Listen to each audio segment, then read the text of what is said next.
Dan masuk poket je.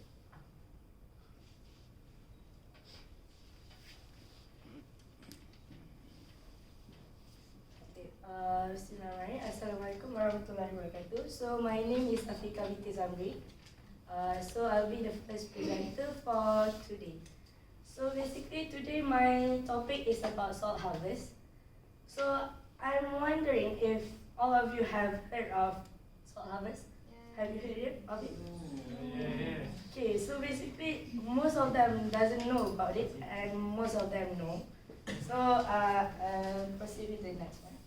So basically my purpose for today is to introduce my audience about how to make salt in a commercial scale. So because basically we know how to make salt in a small like batch scale, right? Like you just mix between two things, then you get the salt. But today I'll be introducing you guys about how to make the salt in a commercial scale, in a bigger scale, so that it can be transported to everywhere in a big scale or something like that. So the next one is to introduce the safest method to produce the salt. Because basically I found that this method is the safest and the producing the purest salt for the salt industry. Then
you guys are wondering what's so interesting about that video.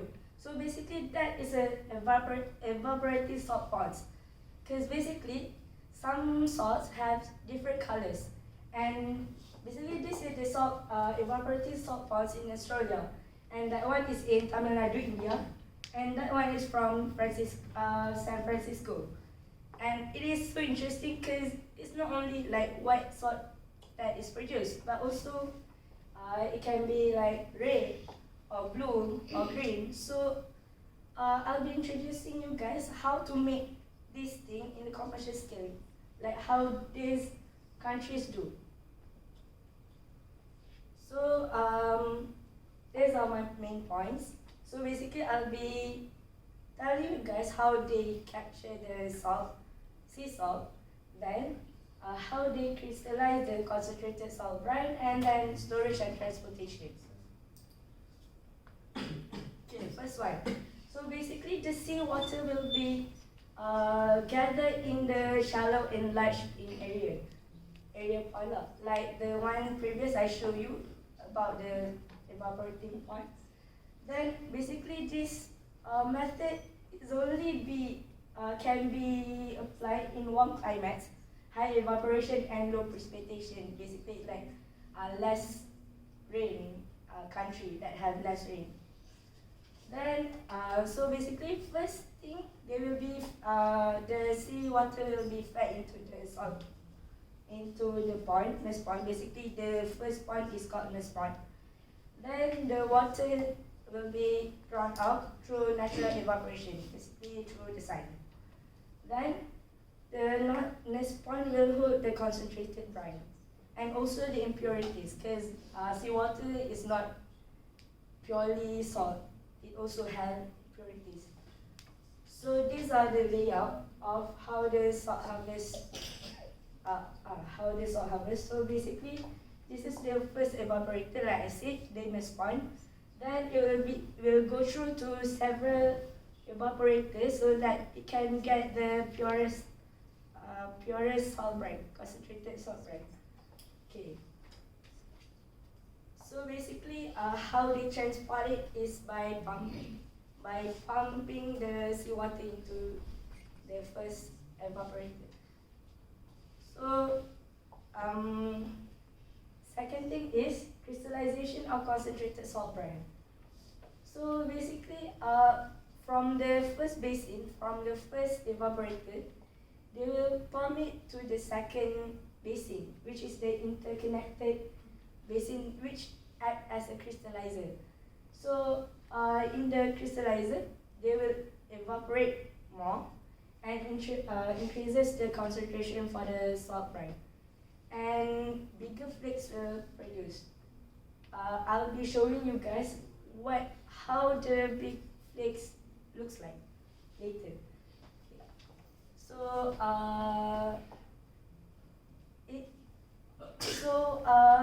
what is crystallization? Basically, crystallization is just like the solidification of concentrated salt, a concentrated solution.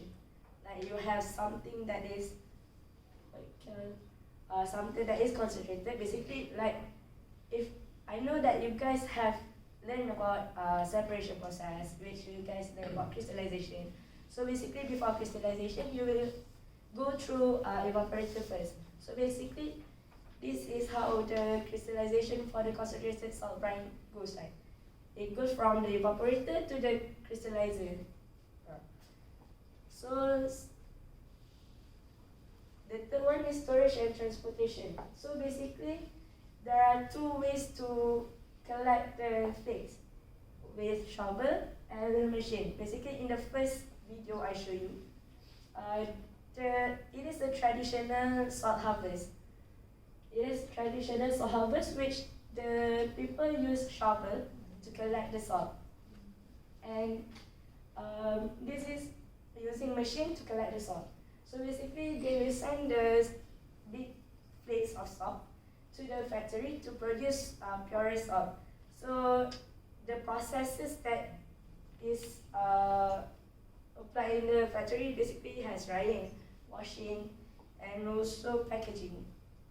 Then it is transported to the consumer. So basically, these are like the conclusion, how I can conclude my presentation. So basically, this is the first evaporator, the first basin that I said, and it will pump into the second evaporator, which will act as a crystallizer also. Then it will pump.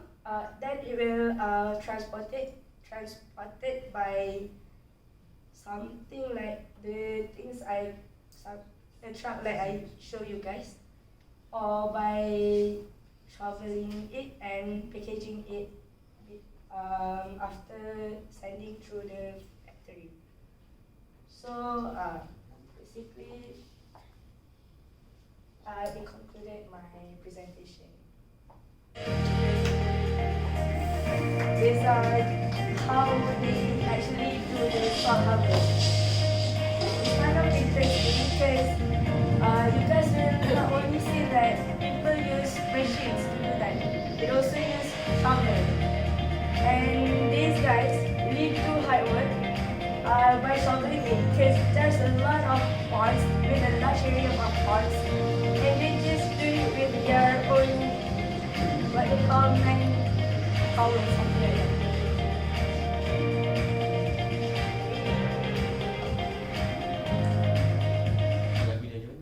Okay, so I open the floor to anyone who wants to ask questions. Alright. Is there any difference between the ways the countries do about doing this harvesting salt? So basically, some countries doesn't do this using this method. Some countries use salt mining. So basically, salt mining is like this is just an analogy. There's a cave, you drill it, and basically the precipitate in the wall of the cave is the salt. So you will crush, they will crush it and make it a salt. And basically it's kind of big portion, not big portion, big salt. And basically this method cannot be used for Malaysia, because Malaysia is kind of have not less precipitation, but it's not like India that has less precipitation. So that's all from me. Thank you for listening and have a nice day.